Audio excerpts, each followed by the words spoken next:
sickest podcast. Tune in for the audio, or you can even watch back. Giving players all the props, or put them on blast. We don't give no hot takes, only talk facts. We're giving all our devotion, riding high on this wave of emotion. Going all out, yeah, cause this is our time. No, ain't no stopping us till we reach the finish line. All in, we came here to win. We're gonna give everything. S-I-C-K on the run. S-I-C-K, sick. On fire, we're ready to fight. We'll bring the house down tonight. S-I-C-K on the run. S-I-C-K, sick. Play it on the car ride, play it when you lounge. X and O, you know that we can hold it down. Shout out to my man Sammy, got it off the ground. And to all the listeners tuned in right now, got debates, analysis, and speculation. This is sports talk for the new generation. You know where to find us, got a reputation. Sick podcast, your #1 sports destination. Giving all our devotion, riding high on this wave of emotion. Going all out, yeah, cause this is our time. No, ain't no stopping us till we reach the finish line. All in, we came here to win. We're gonna give everything. S-I-C-K on the run. S-I-C-K, sick. On fire, we're ready to fight.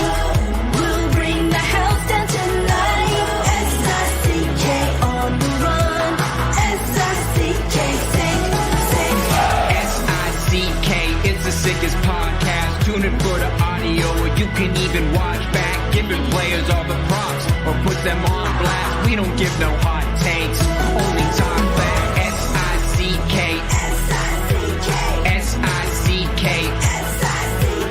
S-I-C-K, S-I-C-K, S-I-C-K, S-I-C-K. All in, we came here to win. We're gonna give everything. S-I-C-K on the run.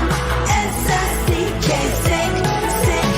S-I-C-K, it's the sickest podcast. Tune in for the audio, or you can even watch back. Giving players all the props, or put them on blast. We don't give no hot takes, only talk facts. We're giving all our devotion, riding high on this wave of emotion. Going all out, yeah, cause this is our time. No, ain't no stopping us till we reach the finish line. All in, we came here to win. We're gonna give everything. S-I-C-K on the run. S-I-C-K, sick. On fire, we're ready to fight. We'll bring the house down tonight. S-I-C-K on the run. S-I-C-K, sick. Play it on the car ride, play it when you lounge. X and O, you know that we can hold it down. Shout out to my man Sammy, got it off the ground. And to all the listeners tuned in right now, got debates, analysis, and speculation. This is sports talk for the new generation. You know where to find us, got a reputation. Sick podcast, your #1 sports destination. Giving all our devotion, riding high on this wave of emotion. Going all out, yeah, cause this is our time. No, ain't no stopping us till we reach the finish line. All in, we came here to win. We're gonna give everything. S-I-C-K on the run. S-I-C-K, sick. On fire, we're ready to fight. We'll bring the house down tonight. S-I-C-K on the run. S-I-C-K, sick. S-I-C-K, it's the sickest podcast. Tune in for the audio, or you can even watch back. Giving players all the props, or put them on blast. We don't give no hot takes, only talk back. S-I-C-K, S-I-C-K, S-I-C-K, S-I-C-K, S-I-C-K. S-I-C-K. Turn up your volume. Because you're about to listen to The Sick Podcast. With Tony Marinaro 55 seconds left in the penalty, a minute and 27 seconds left in regulation time. Boston 4, Montreal 3. Lafleur coming out rather gingerly on the right side. He gives it into Lemaire, back to Lafleur. Oh! The sickest Montreal Canadiens podcast. You're in the ball! Sports entertainment like no other. Rejoint, on lui fait perdre la rondelle, une passe devant. Et c'est le dégagement et ce sera la victoire des Canadiens. Coupe Stanley pour les Canadiens. Le 23e de l'histoire. You found the dogs! John, you found the dogs! He found the dogs! And all together, they worked a young team to the top. And now, a 24th Stanley Cup banner will hang from the rafters of the famous Forum in Montreal. The Canadiens win the Stanley Cup! Brought to you by Energy Transportation Group. Driven to be different. LaBita.tv. Embrace your true nature. And Playground, your premier gaming destination. It's gonna be sick. Marinaro on this Friday, January 5th. How is everyone doing? Live from Portugal, that's me. And you don't normally see me on Friday nights, but you don't normally see Shane Gaumont or Matt O'Hayan on Thursday nights either, or on Wednesday nights or Tuesday nights or whatever. And since they've been hosting the Sick Podcast after Montreal Canadiens games, because obviously I'm not going to do that because their games start, give or take, at around 7 or 8 o'clock. By the time they finish, they're either 10 or 11 o'clock. Fast forward 5 hours because I'm in Portugal, and therefore I would be bringing you shows live at 3 a.m. or 4 a.m., and I'm not about to do that as much as I love my show. And so, they've been filling in for me. And tonight, when I normally wouldn't work, I'm going to be filling in for Matt O'Hayan. Shane Gaumont is at Master Control. Welcome, welcome, welcome to the Sick Podcast. Once again, I am in Portugal. I will be here for about another week, and then I'll make my way back to Montreal. And so, as much as I'm happy to be here, home is home, and I'll be happy to get home as well. It's the Sick Podcast, brought to you in part by Energy Transportation Group, named by the Financial Times as one of America's fastest growing companies in 2023. They've been recognized, by the way, by the Globe and Mail as the top growing Canadian company for 2 years in a row. They work with some of the biggest Fortune 500 companies. They provide end-to-end logistics services. Join a winning team and check out Energy's career page for available opportunities. Pretty cool place to work. Hopefully the podcast continues to do well and we take the next step. And if we don't, it's probably Energy or Playground for me. Speaking of which, when I talk to you about Playground, with over 30,000 square feet of new gaming, dining, and entertainment space, it's time to reacquaint yourself with the new Playground. World-class sushi, AAA steaks, live shows, a brand new poker floor, and so much more, located just over the Mercier Bridge. Only minutes from downtown Montreal. Playground, experience the Strip without the trip. I like that one.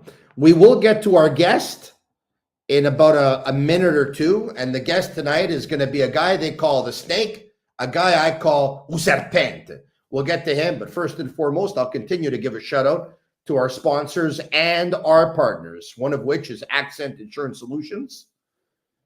And you all know that insurance isn't created equal, and you know where to find the right solution for you. Accent Insurance.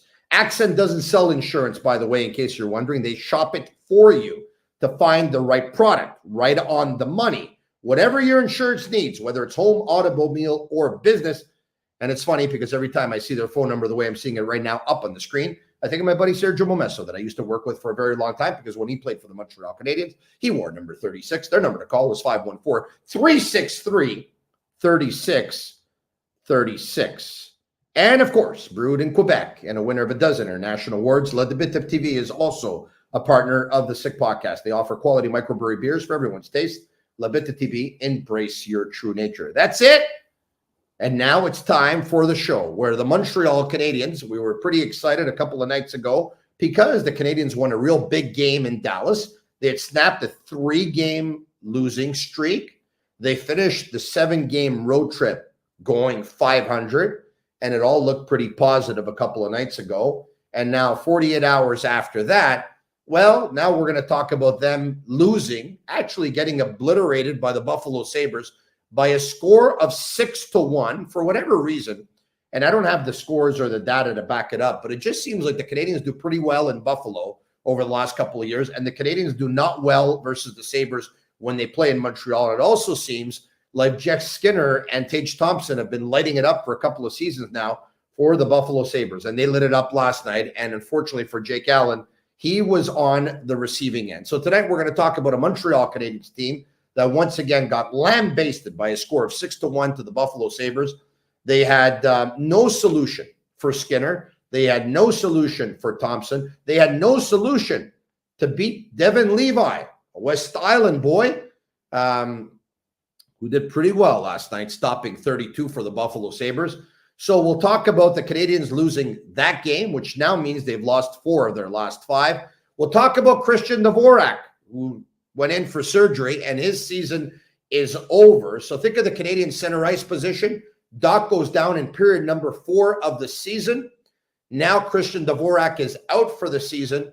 And what was it, 15 or 20 games in, Alex Newhook went down with an injury, and he was set to miss about 4 months. He's still not back. We'll also talk about the World Junior Championships because, of course, they were over earlier today, and we know now who has won the tournament. And as we predicted here on the Sick Podcast with Tony Marinaro, mind you, we're not the only one. I think a lot of people predicted, actually, as a matter of fact, even Craig Button, TSN's director of scouting, when I asked him for a prediction, who do you like in this tournament? He said USA, and he said Sweden. I said, who's your MVP? He went with Cutter Gauthier. I went with Lane Hutson. In the end, they were both part of the MVP team, the all-star team of the World Juniors, but it was Lekari Mäki of Sweden who had 7 goals in 7 games. He was drafted 15th overall in his draft year. We're going to talk about it with a draft guru, a scouting guru, a former Quebec Major Junior Hockey League scout, Simon the Snake Boisvert. Uzerpent, what's going on? Doing well, Tony. Happy New Year. Happy New Year to you and yours as well, my friend. It's very, very nice to see you. It's your opportunity now to say it's very nice to see me too. Did I miss that? Yeah, it's always nice to see you, but you know that already. Yeah, I don't have my bottle, by the way, so you see my hair is a little bit more fluffed up than usual. I don't have my bottle with me. It looks great, actually. Thank you very much for that. All right. We will talk about the World Juniors because God knows you're going to have an opinion on a lot of those players that were playing in that tournament for sure, without a doubt. But let's talk about the Montreal Canadiens first. A couple of games ago, they snapped their losing streak at 3 in a row by beating the Dallas Stars.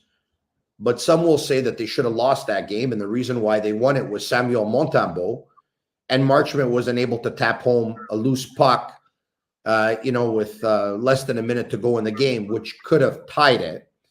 And so for a lot, it's disaster. And for some, it's the Canadiens went 500 on the road trip. Are you a glass half full guy or a glass half empty when it comes to the Montreal Canadiens road trip? And, obviously you're not going to be half full after losing to the Buffalo Sabres, but how do you see things here?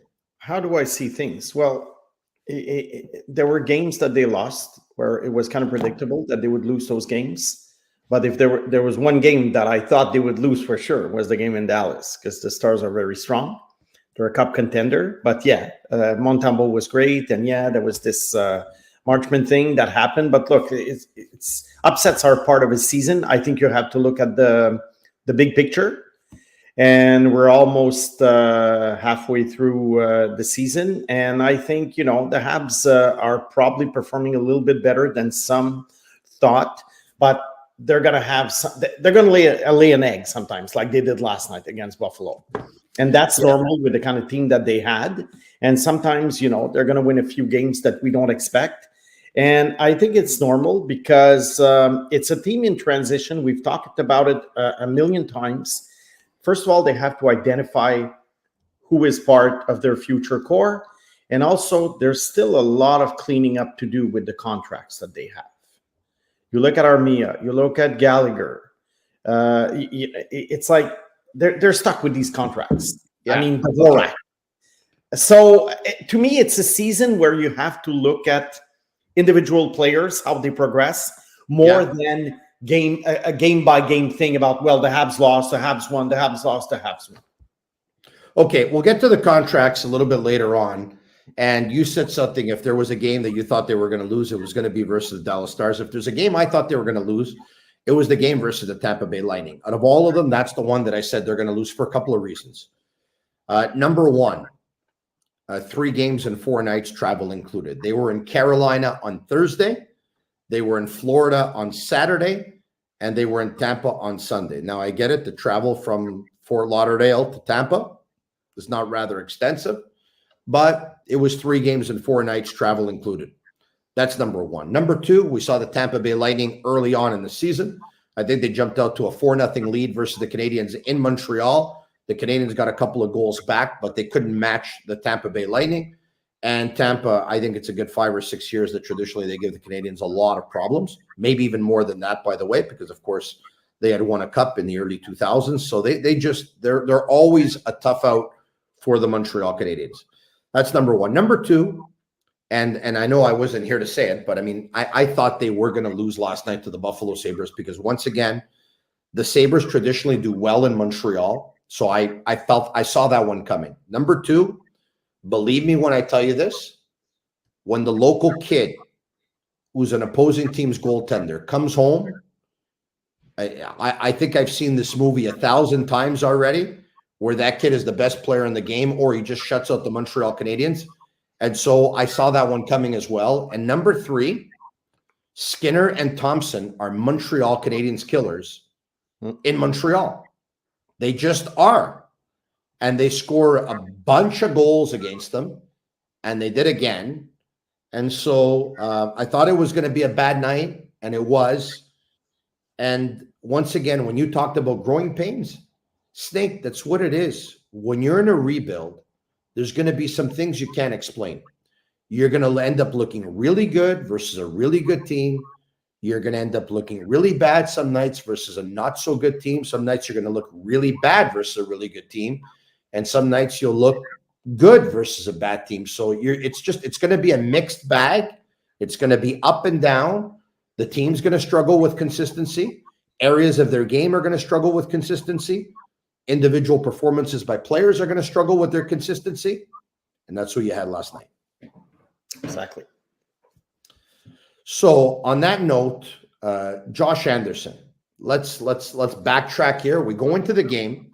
We'll try and break down the game and recap the game. But, you know, if you saw Josh Anderson laboring to the bench and then laboring from the bench to the locker room in Dallas when the Canadiens were up by a score of 4-1 midway through the third, if you saw that, you had to be thinking, all right, the Canadiens have been injury plagued for the last 2.5 seasons. It's continuing. Anderson's going to be out for a very long time. I was shocked to see him in that lineup last night, Snake. Yeah. Maybe it just hurt in the moment, but then he was good to go. Sometimes it happens. Some injuries look worse than they actually are. Should they be careful with Anderson, considering what we just talked about? That it's like I wouldn't call it a lost season, but let's say an evaluation oriented season. Maybe they should have, because look, Josh Anderson, I think, is still an asset. As his contract winds down, at some point there will be teams who will be interested to have a big forward like this. So I think at some point he can garner something for the Habs. Well, there's still 4 years. There's still 4 years left on that deal, though. I mean, teams aren't going to be interested in. Yeah, but you don't want him to finish that deal basically on the LTIR. You want him to be close to the end of the deal, still being capable to play. It was a dumb contract by Bergevin, like most contracts that Bergevin gave, but that's another story. So I think, look, you just cross your fingers with guys like these that they don't become, what Milan Lucic has become at some point after signing this big contract. You're not the president of the Marc Bergevin fan club, are you?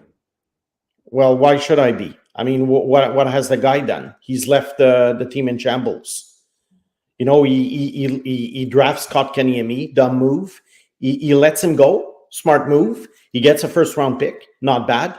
He wastes it right away on Radek Dvorak. And now the Canadiens are crippled with all these contracts. What is Kent Hughes going to do? There's nothing you can do. You can't just call teams up, GMs, and say, oh, you want this guy, you want that guy. Yeah, they all have 4, 5, 6 years left on dumb contracts. So no, I'm not a president of his fan club, and neither am I a president of Trevor Timmons' fan club. Dvorak was a panic move. He had lost. It was a panic move, but you're a GM. You're a GM in the NHL. You're paying millions. You're going to panic? I mean, there's other guys out there. You think Alex Anthopoulos, Braves GM, you think he panics? No, he's cerebral. Bergevin was too emotional. That's my take on it. Yeah, no, listen, you're not the first one to say it. You're not going to be the last. Christian Dvorak, by the way, Radek has since retired. Pardon me? Christian Dvorak. You said Radek. Radek Dvorak. I always mix them up. Yeah, this is probably the fifth time on a show that I mix them up. I know it's Christian Dvorak. Yeah. Don't worry about it, Cliff. It's okay.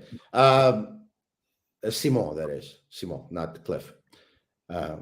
You saw what I was doing there, right? I thought that was funny. I was getting it's funny. All right, okay. I could have called you Serge, like Serge Boisvert, who used to play for the Canadiens, who, by the way, now is scouting for the Montreal Canadiens. Oh, I've been called Serge Boisvert at least 100 times since I've been in this podcast business. I prefer calling you Serpent. That's nice.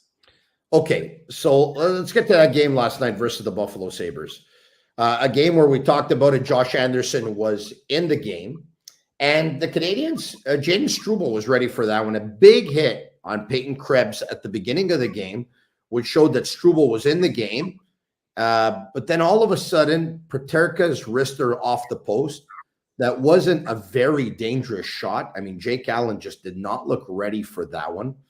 Canadiens have an opportunity. Devin Levi comes up really big early on, and he's showing everyone that he's ready to play. Gallagher to Evans to Yulin.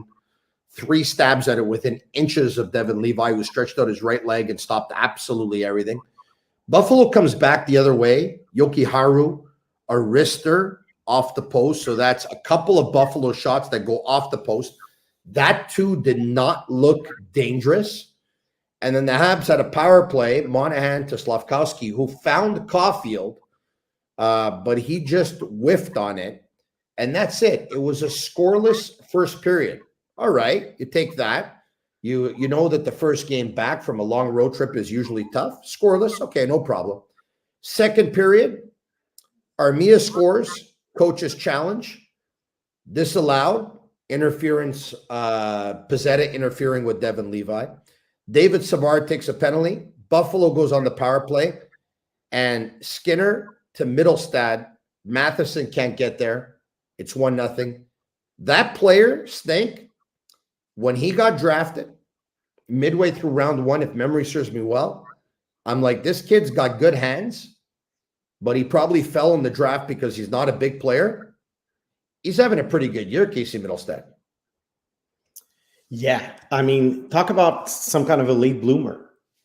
Because this is a guy, I remember seeing him in junior hockey in the States. And I was thinking, he has skills, but is he going to be fast enough? Is he going to be quick enough? And then he gets drafted, and lots of things happen in Buffalo, that didn't go very well. They changed GMs and everything. And he was kind of stuck. Like, is he a third-line center? Is he a second-line center? I think a little bit too much was expected of him at first. And this year, he's really, really found his groove. And he's 25 years old now, probably almost 26. He's pushed a bit. He's grown a bit since his draft, I think. He wasn't a big guy in the draft, eh? No, but he was, I think at the time at the draft, I thought he was a little bit slow. What I mean slow, I don't just mean like the skating. I thought like the pace of play was a little bit slow. And there are guys who can slow down the play, like Malkin, for instance, but they're superstars. And there are other guys, the execution is not fast enough, and you wonder how well they're going to do in the NHL. But I tell you, this is probably, I follow the Buffalo Sabres very closely because I like the way they did their little rebuild. The last one, not the other ones, not the previous ones, but the last one with Kevin Adams. And to me, this is my biggest surprise that Middlestat is finally becoming a legit top 6 player. Well, he had 59 points in 82 games last year. And this year, after 39 games, so they're not even at the halfway point of the season yet, he's got 33 points. So, I mean, he's on pace for about a 68-point season this year, which is an improvement on the 59. This guy is, you're right, a little bit of a late bloomer because, you know, he just turned 25 a couple of months ago. But this kid, he's getting good. I mean, he's a good player.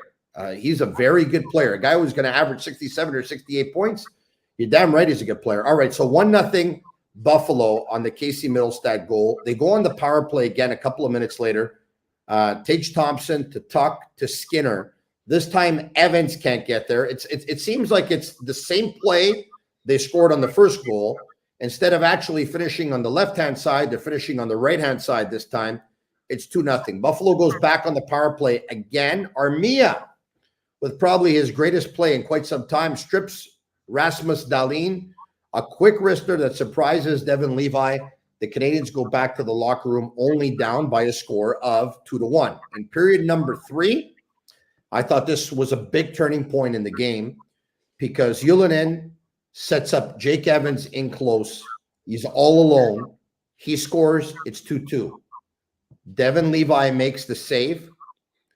Jack Quinn comes back the other way. Right-handed shot down the right side. Goes top corner. Blocker side. 3-1 Buffalo. Later on, it's Tuck to Skinner. Struble can't get to him. To Thompson. Harris can't get to him. He taps it in at 4-1. By the way, it's one of the first times this year that it looked like Jaden Struble was a little bit in no man's land, and his reaction time was a little bit slow. With over 5 minutes to go, the Canadiens pull the goalie. Rasmus Dahlin scores in an empty net. 5-1 Buffalo. And the Canadiens, of course, at that point, you can throw all the structure out the window. There is none.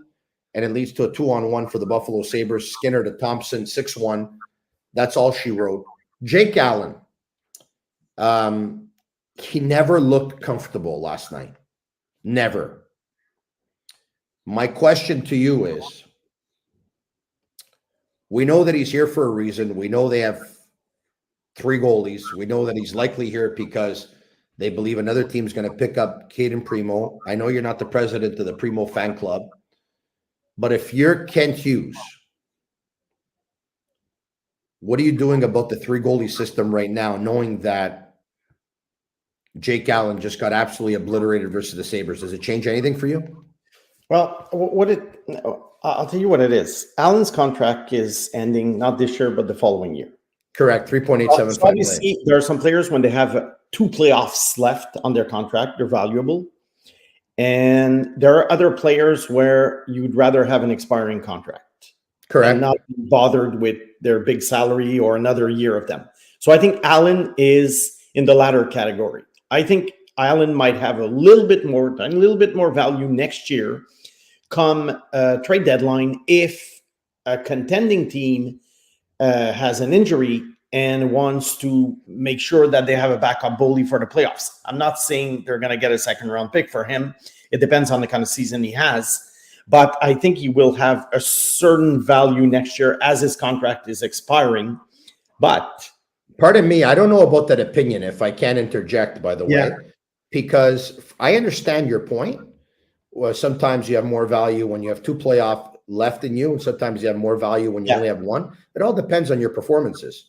If Jake Allen is lights out over the last month, Jake Allen has a lot of value right now, knowing that he still has an A game and he can help your team for the next 2 seasons. But after watching him last night, his value just took a dip last night. Yeah, but with goalies, Tony, you know how it is. It's very unpredictable.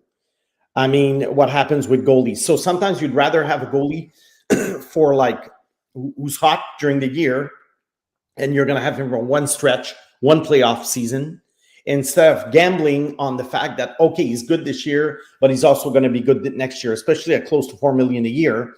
No. So that's my take on Allen. Now, for Primo, the reason why we keep Allen for another season is because Primo, to me, he's not the goalie of the future. Anyone can find a backup goalie. Is it Jacob Fowler? Just put him on waivers. Is it Jacob Fowler? Pardon me? Is it Jacob Fowler? Oh, we don't know yet. Way too early. I mean, hold on a second. If you had to let a goalie go just by putting him on waivers, yeah. Why wouldn't you do it with Allen? You just said Primo's not the goalie of the future. Oh, no one's going to pick him up. Okay. And Primo, by putting him on waivers, you have a chance to send him to Laval, where basically he could help the Rocket, because the Rocket needs help in that. He won't clear waivers. Okay, well then, good riddance. It's not good. You're losing an asset for no reason. No, don't talk stupid now. Come on. No, but what are you going to get? You talked about Alex Anthopoulos being cerebral. I want you to be the same. Let's go. Come on. Tony.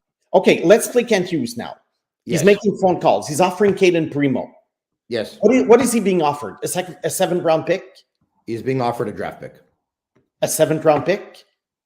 A 3rd. Come on, Tony. He has goalies without NHL experience, because he doesn't have much NHL experience, are not worth much. Okay, they are not worth much.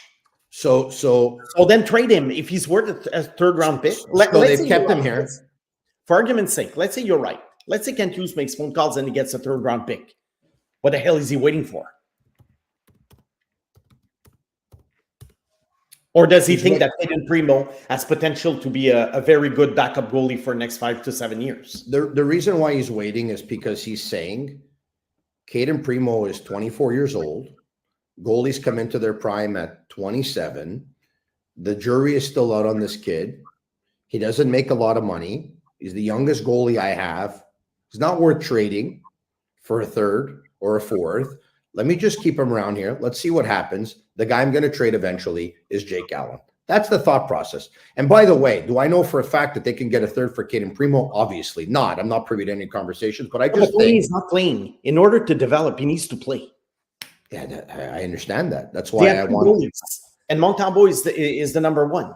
100%. So then do something. Send Allen to Laval then. Put him on waivers, send him to Laval then, and give Primo the net. I mean, don't have a problem with that. The playoffs, they're not going to win the cup. You want to know what you have? Your 24-year-old goalie who you think is going to reach his prime at age 27? Give him 30 games this year. Give him 35 games. Or send him back to Laval and play, I don't know, 55 games. He's just practicing with the team, basically.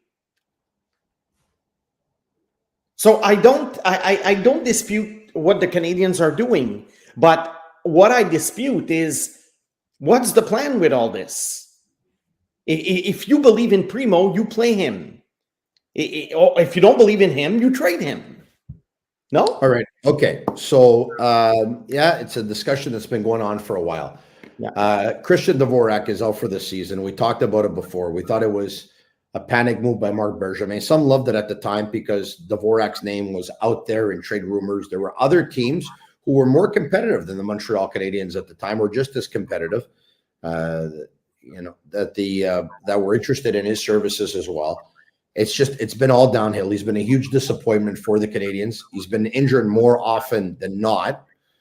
And it's not going to hurt all that much because he's got a year left on his contract after this year. And he's the type of player, like you said, that will be more valuable when he's picked up at the trade deadline of his final year than he would this year. But I'm wondering, do you think it all changes what the game plan could be for Sean Monahan? Once again, they need depth at center. There's no one in Laval who's able to make the jump, who's a center iceman, who could come in and make a difference. Kirby Dach's out for the season. Now Christian Dvorak's out for the season. And Alex Newhook has missed the last couple of months and is still out. Do you think it at all changes the game plan with Monahan? You mean about trading him or not at the trade deadline? Whether to trade him or not to trade him. Okay, well, again, it's all about the game plan. If the Habs trade Monahan, Obviously, there's no more depth. Obviously, there will be more losses during the final month of the season if they trade him in early March. Is that what they want? Do they want better odds in the lottery? Do they want a higher draft pick? Then you trade Monahan. But if you want to keep this thing going and win a few games, lose a few games, win a few games, lose like they've been doing so far. And that'll give what exactly? If they do that? I mean, if you make the playoffs, it's great. But if you don't get the playoffs, it gives what? You're in no man's land. No man's land. So in my book, Monahan, trade deadline, gone. If you lose 10 games afterwards, will be it. I'm going to take it a step further. Me, in my book, yeah. If there's demand for Monahan already, I'm trading him because trading him now, yeah. But there's nothing happening in season. Although his contract is minuscule, so basically, there could be a taker now. Yeah, I mean, listen. Of course, the ante will go up at trade deadline because other teams will be reacting to other teams picking up players, and some teams might overpay. Yeah. But that comes with a risk of having a player who might get hurt. And if he gets hurt, you get nothing for him. Like last year. And you don't want last year to happen again this year. No. But I think if you trade him now, I think the minimum you have to take minimum is a second round pick. Minimum, at the minimum. Mm-hmm. There's one way you can get a first round pick for him. But a lot of people are not going to like it. And I'm not saying I would do it. I'm just saying there's one way you can get a first round pick. If they take on a bad contract in return from the other team? That's one way, actually. Let me rephrase. Then there's another way that you can get a better return from. You probably end up getting a first round pick. You'd have to give him Slafkovsky's spot on the first line. Make him play with Caulfield and Suzuki. He's going to be playing a lot of minutes right now. He's going to be playing on the first wave of the power play. You play him over 20 minutes a game. He bring up his value, obviously. Yeah. He picks up points. You're going to bring up his value. And once again, a lot of people watching are going to say, no, I don't want to do that because Slafkovsky's playing very, very good hockey next to Caulfield and Suzuki. And I don't blame them one bit. Yeah. I don't think that if you would take Slafkovsky off of that line for, let's just say, 3 weeks to play Monahan to bring up his value, then in 3 weeks' time, if you put Slafkovsky back there, I don't think he's going to be lost or he's going to become a bad hockey player by any means. I do agree with you. Yeah. I understand. Speaking of which, the Canadiens were right, with the development path with Slafkovsky is looking good. Yeah. Yeah, they were. He was your pick, Yeah, I had him number one. Obviously not Connor Bedard type of number one, but I had him number one on the list, yeah. Who'd you have number two again? Cutter Gauthier. It's not a bad pick. I love Cutter Gauthier. I love this guy. Who'd you have number three? I would have to see the list. I don't remember. Because I'm already in 2024 draft mode right now. But if you give me like 1 second, I could check my list. Yeah, check your list. Yeah, we're gonna have fun. Check my list. If you give me like, you have a computer or you have a? I have two computers. I have one that I'm working from right now, and one that I use to. Yeah. Okay. You still have a typewriter at home or what? Pardon me? Nothing. Forget it. No, I'm not. Oh, word processor, Tony. Word processor. Okay. Okay. There's your list. I'm just like on Hockey DB, and I got to pull out my list also. He went on Hockey DB to see what? To see the actual draft? Well, I see both. Yeah, because I like to compare what I did. Well, the actual draft was Slafkovsky at 1 to the Canadiens. Simon it's Nemec number 2 to the New Jersey Devils. I had Logan Cooley at 3. Logan Cooley went number 3 to Arizona. Shane Wright number 1, number 4 to Seattle. I had Cooley at 3. I had Simon Nemec at 4. I had Connor Geekie at 5, and I had Shane Wright at 6. This is what I had. It's not bad. Yeah, so far. But, there's a long way to go before we can judge the draft. I told you I made money on that draft, Did I ever tell you that? Oh, by betting on Slafkovsky being the number 1 pick? I bet on the top 4 in the correct order. Oh, you got them all? Yeah. Okay, so you kind of figured that New Jersey and Arizona were going to pass on Wright. Okay, so this is the logic I went by, right? Now, I by the way, I wasn't convinced the Canadiens were going to take Slafkovsky for some amusement purposes. I said, okay, how's this going to go here? I said, Slafkovsky, I'll take the Canadiens going with Slafkovsky. I said, New Jersey has Hischier and Jack Hughes at center, and Dawson Mercer, who can play both center and wing. I said, New Jersey is not going to take a centerman. Yeah. They're going to take a defenseman. And at the time, Nemec had just crawled in front of Jiricek, if memory serves me well. Yes. So then I said, Arizona needs a good player. Andre Tourigny knows Shane Wright. They got Logan Cooley, who's an American kid. I think they're going to take Logan Cooley, and I think Seattle will have to take Shane Wright at that point and figure that Shane Wright will end up, being well insulated going forward, playing behind Matty Beniers. Yeah. And it's also a new franchise. They want to go with a name, Wright was a household name, more than Cutter Gauthier, let's say. Yeah. I'll even a $50 bet made $2,000 profit. Wow. That's great, Tony. Yeah. 40-1 odds. That was a good bet. It was one of my best bets in the last couple of years. Mm-hmm. But the best one was taking the Columbus Crew to win the MLS Cup after week 1 at 25-1. Are you serious? Yeah, I had that one there too. Thank you very much. Wow. But anyway, you know what they say about people who put $1 or $2 on games, right? You only hear about the ones that they win. So trust me, I lose a lot more than I win. But I just but if you take long shots, you can afford to lose more than if you take the obvious favorites. Yeah. So I just talked to you about the 2 that I won, and I lost about 100 in between them. All right. Okay. So Dvorak's out.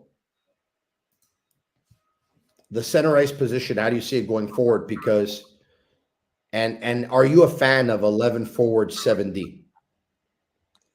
Like I was saying before the show, I'm a fan of 11-7 as long as you have specialists.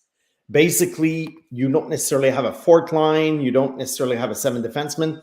You have specialists. So you can have a guy who plays exclusively on the PK, another one who could play exclusively on the power play. So I like the 11-7 as long as you use the 3 extra players after the top 9 and top 6 defensemen. As long as you use them wisely, I like it. Peter from Côte Saint-Luc very much likes going with 11 forwards because you get to double shift your best players. You can also do that, but is it a good idea to double shift your top center with your worst 2 forwards? All right. Okay. So I do some work for BPM Sports, as you know. Yeah. I'm a full-time collaborator on the Larac and Gonzalez show, which goes Monday to Friday from noon to 3 p.m. I'll be back at work on Monday. And I know that you were on their airwaves a couple of days ago because I saw your name all over Twitter. And I don't know if you know this, but you were trending in Montreal. Do you know that? I believe you were trending. I don't know if you were trending. I believe you were. Well, listen, I mean, everywhere I went on X, formerly known as Twitter, I mean, people were talking about you. Your name was everywhere. So what did you say? Well, I know I was clobbered on Facebook. And some things that were said, I cannot. You have a Facebook account? Yeah, you have a Facebook account? No, but I checked the BPM. Not BPM, Dans les coulisses page, because they recorded what I said. And but hold on a second. Hold on a second. This means so you checked out Dans les coulisses on Facebook? No, it's because a friend of mine told me you better check Dans les coulisses. Okay. Because they're talking about your comment about Lane Hutson this morning. But so you were getting killed, correct? Pardon me? You were getting killed, though. You were getting massacred. I was getting killed, and basically some why would your friend do that to you? Why would your friend call you? Just for fun, because it's not fun when somebody reads that you're getting massacred. You're reading that you're getting massacred on social media. It's not fun. What kind of friend you have exactly? No, because they know I enjoy all this. But look, I don't do it. That's why you say the stupid things that you say to get a reaction. No, that's the thing. You enjoy it. I see it like it is. But then I'm okay living with the consequences. I'm not doing it to get attention like a lot of people say. I just tell it like it is. And actually, I was a little bit surprised because I was very nuanced about Lane Hutson. And I'm going to repeat it to you what I said on BPN. I was very nuanced. So I was a little bit surprised that I was trashed. And I have to tell you, Tony, some of the comments that were made, I cannot repeat on a family podcast. Yeah. Really? It wasn't just like he's an idiot. Okay, there was a lot more that was said. By the way, the beauty of sports is that everyone's entitled to their opinion, because at the end of the day, sports, if you think about it, really, it is about opinions. Okay. Yeah. Now, having said all that, you don't have to agree with one's opinion, but I just hate it when people call other people idiots for their opinion, or he's a clown. I get a lot of that too. And I'm going to tell you this. You don't have to like me. You don't have to agree with me. I have my opinions. You have yours. But because you don't agree with my opinions, it doesn't mean I'm a clown. Because believe me, I'm not a clown. And you know what? I know you're not an idiot. No. By the way, you weren't an idiot when you said that the Canadiens should have drafted Quinn Hughes. There you go. You weren't an idiot. But at the time, I was called an idiot. Because I even said that Quinn Hughes was very close to Rasmus Dahlin in my book at the time. Yeah, but nobody is calling you back today to say, hey, by the way, I called you an idiot during that draft. And now after watching the way Quinn Hughes is playing, I take back that comment. You're not an idiot. No one does that. Of course they won't. I don't expect it either.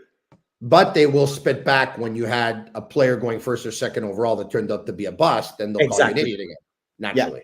Yeah. Makes sense. Okay, so it all makes sense. What were you saying now? Okay, what I said, I was asked if, first of all, if Lane Hutson was going to sign at the end of the year. Of course. And if he could play right away in the NHL and what to expect. And basically what I said, yeah, I do think he's going to sign at the end of the year. And 100% he's signing. And I do think they will give him a few games, just like they did with Sean Farrell last year. And it's common practice to sign an NCAA player, give him a few games at the end of the year, especially if you're out of the playoff picture. And then you reevaluate the situation in training camp. Like they did with Sean Farrell. They sent him to Laval. He hasn't been seen in Montreal since then, which is fine. So I think with Hutson, I said as of now, he's a power play specialist. As of now. Doesn't mean he's just going to be a power play specialist in 4 years. But I'm saying as of now, he's 19 years old. You bring him to the Habs. I think this guy, night in, night out, will have a very, very hard time playing 15, 20 minutes and defending against strong, fast NHL players. Okay, his backward skating is not top-notch. Very often, I've noticed in college, he has to turn around and skate forward to be able to stop the guy that's coming. It works in the NCAA. It works at Boston University. It will not work when you have these monsters coming at you in the NHL. So for now, he has to be sheltered. And I do think there's nothing wrong with this, that he should start the year in Laval next year. And there is something that I added also. He's a 62nd overall pick, okay? Mm-hmm. Usually 67 overall picks, they don't become stars, usually. They often don't make the NHL. So Lane Hutson per se. Well, Kucherov and Marchand were drafted after than that, but usually, yes. Usually, your best players are first rounders. The law of averages says your best players are first rounders. That's why they're first rounders. So if I ever, but you know as well as I do that if Lane Hutson wasn't as small as he was and wasn't as lightweight as he was not going to drop the 62nd overall. No, he would have been a first rounder. I don't think he would have been a top 10 player like some people say, because I don't think he's necessarily fast enough. But he probably would have been drafted between 20 and 25. Fine. But what I'm saying, but he is who he is. He's a small player. So what I mean is that when you have what I don't understand about fans here, okay, they have these guys sometimes who are drafted 31st overall, like Logan Mailloux, Lane Hutson, 62nd overall. At the time, Ryan Poehling, 25th overall. And if we don't say Mike analysts McCarron, like me, pardon me? Mike McCarron went 25th too. Mike McCarron. If analysts like me don't say that we see a future superstar, we get clobbered. And if the guys don't become superstars and we say, well, look, I told you so, well, we're haters. No, the point is, and I told you about Mailloux. Mailloux was drafted 31st overall. The average 31st overall pick is usually a 6th or 7th defenseman in the NHL.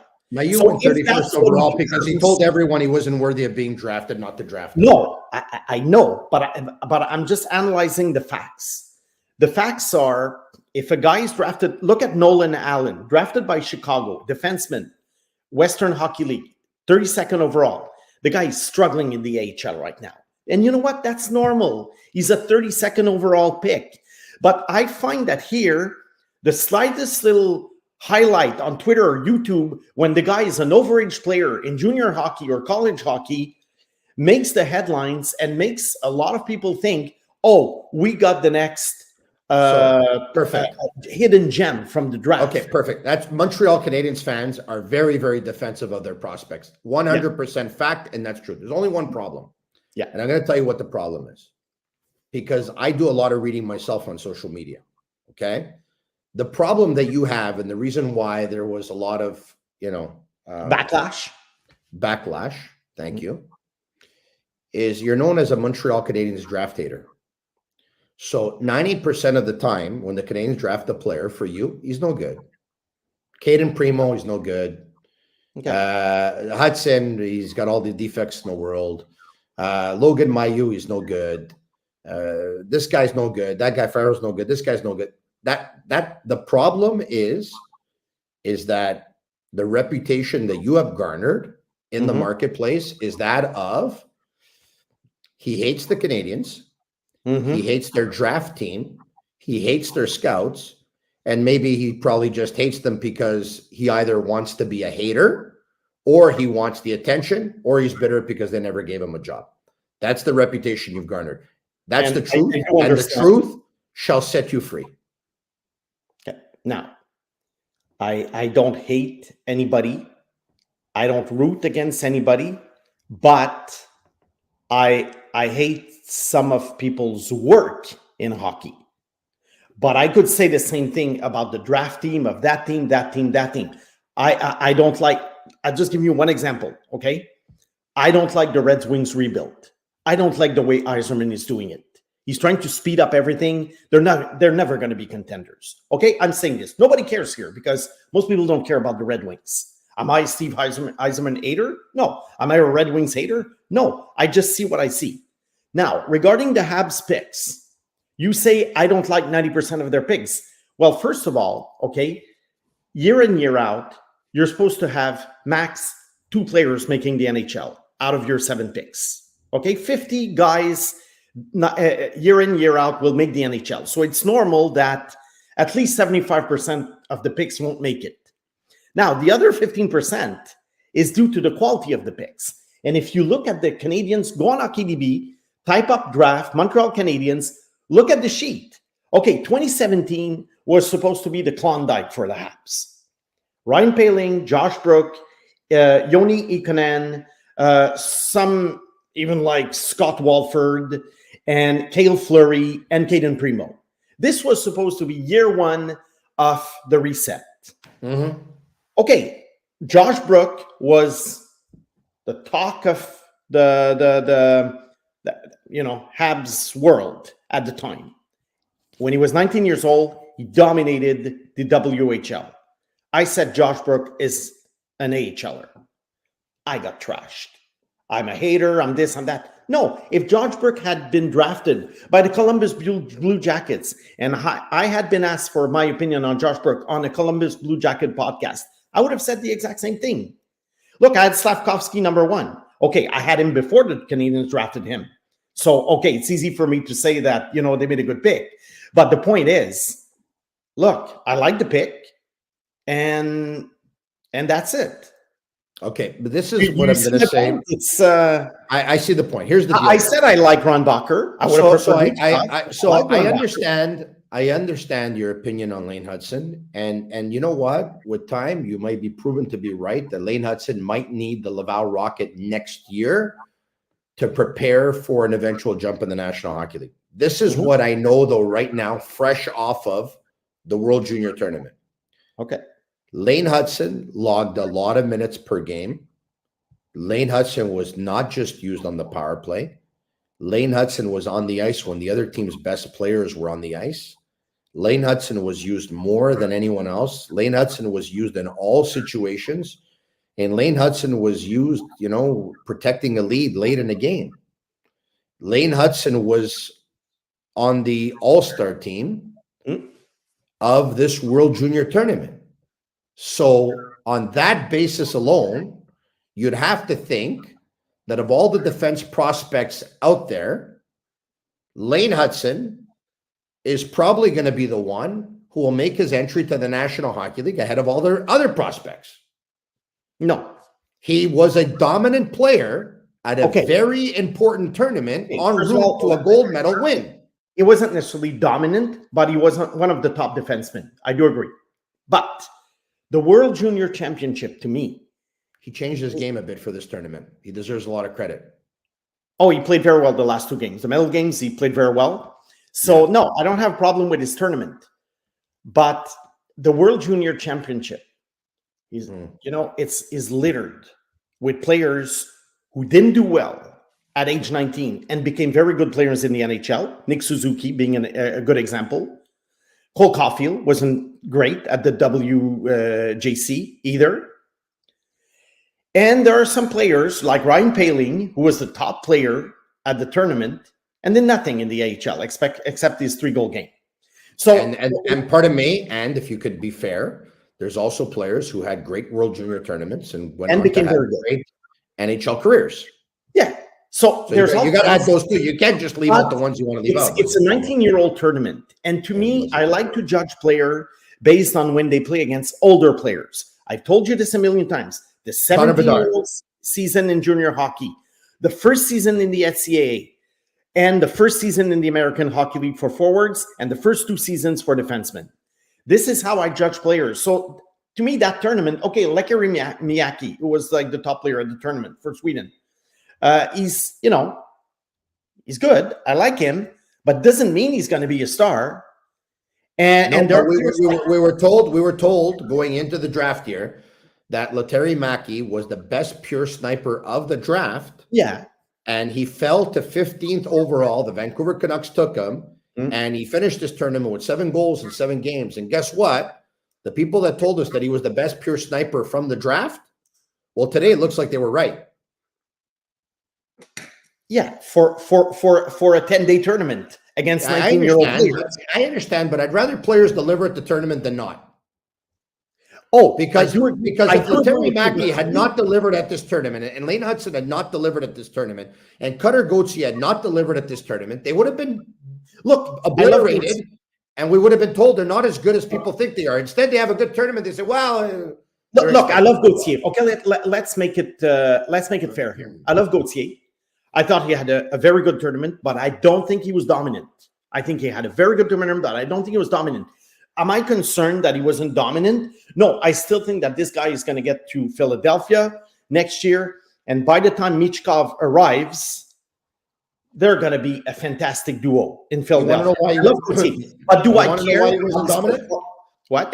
You want to know why he wasn't dominant? Why? Because the States threw 3 amazing lines at you, one after another, and it was a big time team win. Yeah, Will Smith wasn't like dominant or anything. Will Smith was not dominant.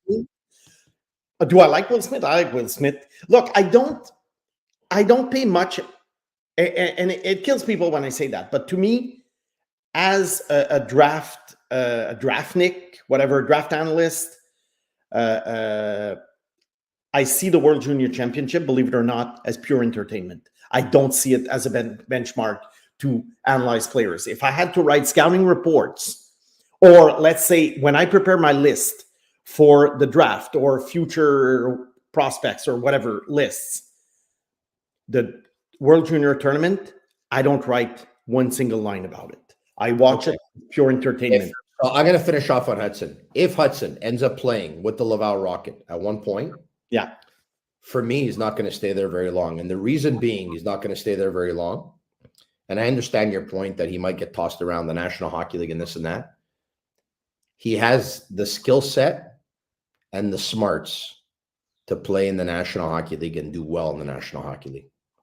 Okay. So for example, Arbor Jackeye was sent down. With all due respect to Arbor, he doesn't have the skill set or the hockey mind that a Hutson does, and that's a big reason why he was sent down, to work on different aspects of his game. Lane Hutson's going to start to play in Laval. He's going to work on what aspects of his game exactly? He'll get stronger.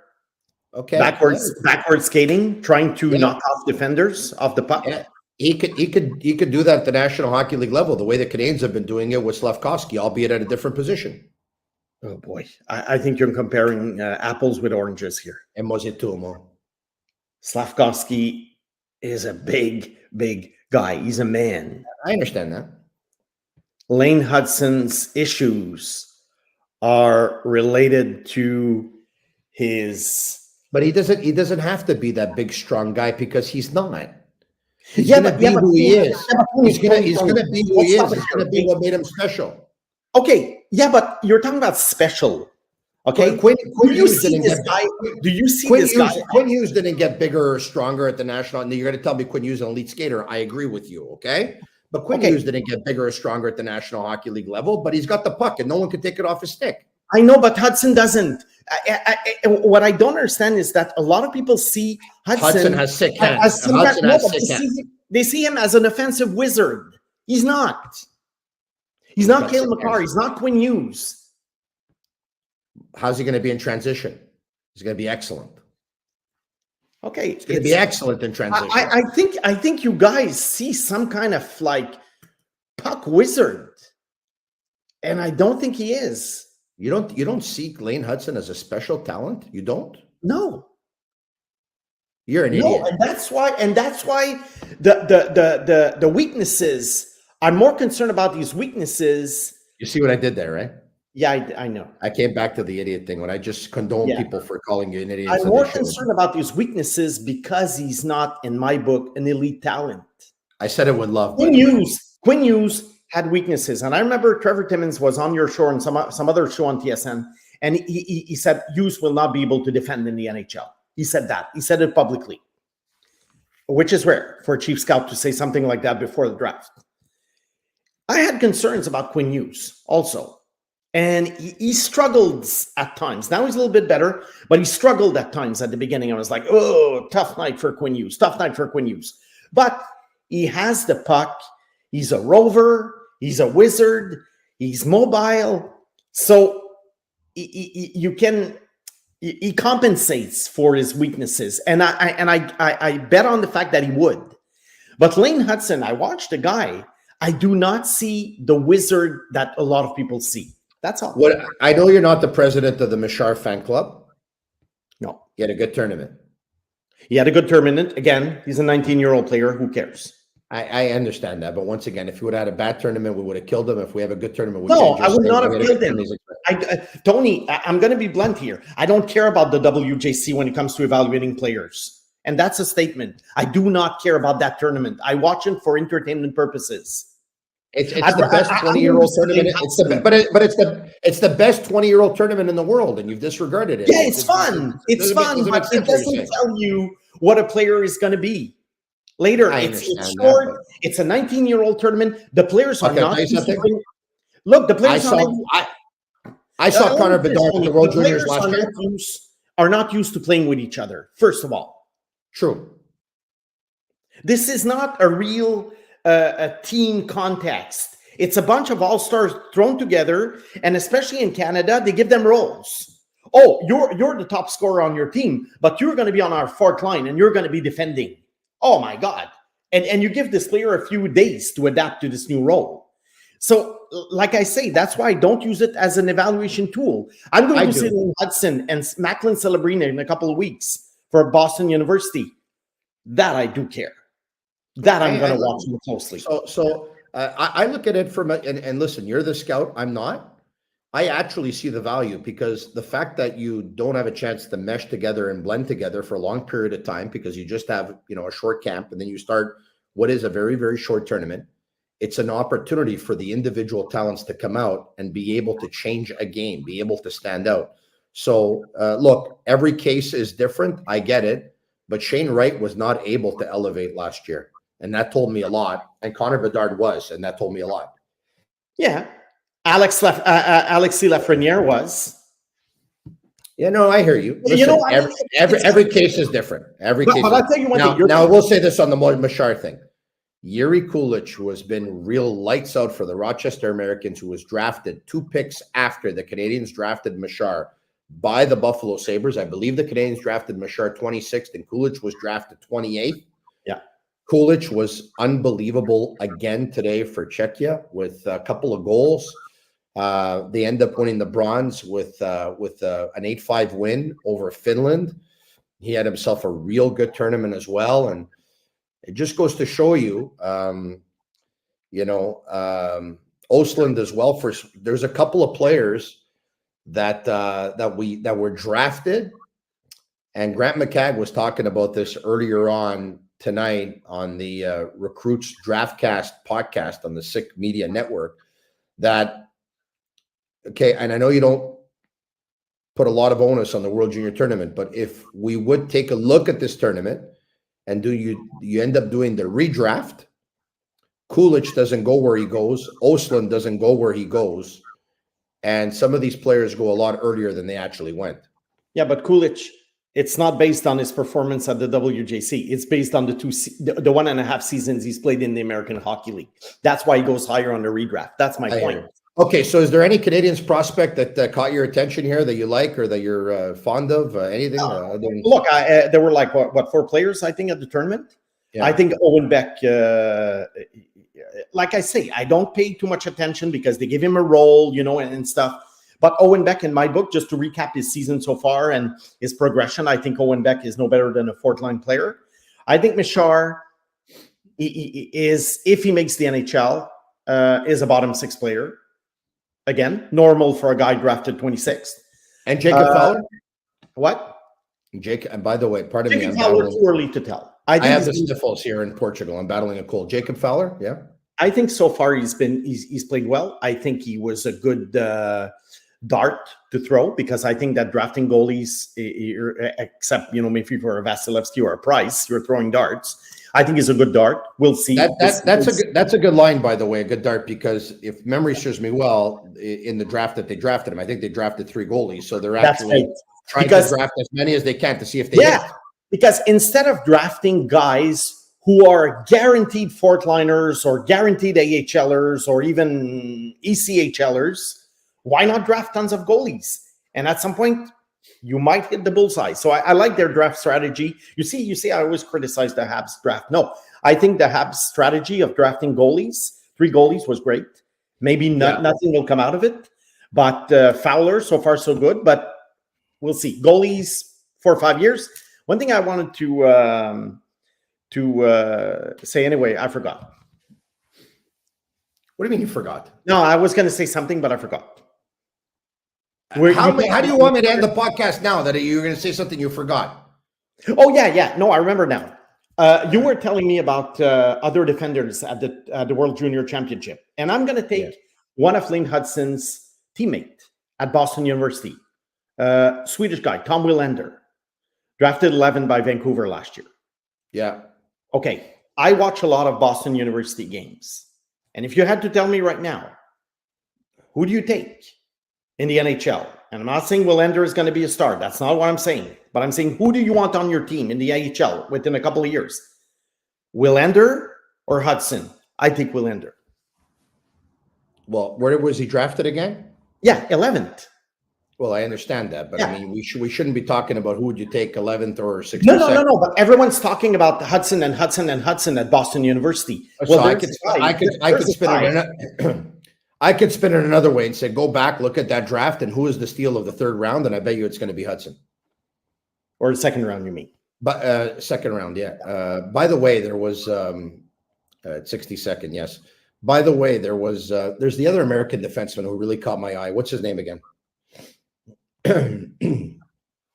Draft eligible this year. He is stock really. I got to find his name now. Draft eligible this year? Yeah. Did they have any Hold on a second. eligible players this year? Hold on a second here. I gotta see now. I gotta see the World Junior now, because now I can't go to bed unless I get this right, or unless I bring this up, because I can't just end the show. Well, are you talking about Ryan Chesley?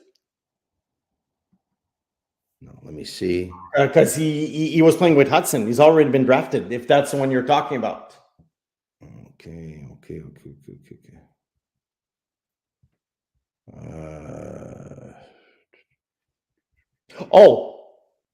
Zeke Buin. Yes. Yeah, the guy from the University of Denver. Yeah. Yes. Yeah. Yeah. I think he needs to work on his defensive game, like most defensemen. I think he's probably going to be a guy drafted in the top 15. I don't think I would have in my top 10, but probably in my top 15. That's going to be. I'm going to follow his progress throughout the year. I'm not in love with him, but I do like him. I kind of feel the same way about you. On that note, why don't we end it here? Because I'm in Portugal 5 hours ahead, and this is probably the latest I've ever been to bed in a very, very long time. So thank you very much. Simon the Snake Boisvert. I look forward to talking to you again in the very near future. Thank you for accommodating tonight. Merci beaucoup. Merci. Bye-bye. Ciao, ciao. All right, there you have it. Former Quebec Major Junior Hockey League scout, Simon the Snake Boisvert. Marinaro, thanks everyone for watching tonight. I hope you enjoyed the show. If you like it, share it with your friends. Comment sick, SICK.